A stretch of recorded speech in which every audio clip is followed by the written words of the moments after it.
વધતા જતા રાસાયણિક ખાતરો અને જંતુનાશક દવાઓથી ખેતીનો ખર્ચ સતત વધી રહ્યો છે, ત્યારે વલસાડ જિલ્લાના ધરમપુરના ખેડૂતે પ્રાકૃતિક ખેતીના જોરે નવો રાહ ચીંધ્યો છે.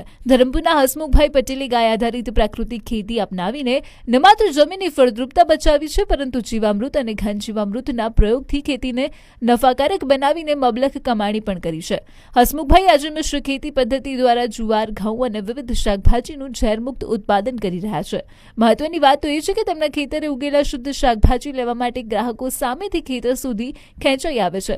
રાસાયણિક ખેતીના ચક્રવ્યૂહમાંથી બહાર નીકળીને હસમુખભાઈએ સાબિત કરી દીધું કે ઓછા ખર્ચે અને પ્રાકૃતિક પદ્ધતિથી પણ આર્થિક સમૃદ્ધિ મેળવી શકાય છે. સાંભળો તેમને.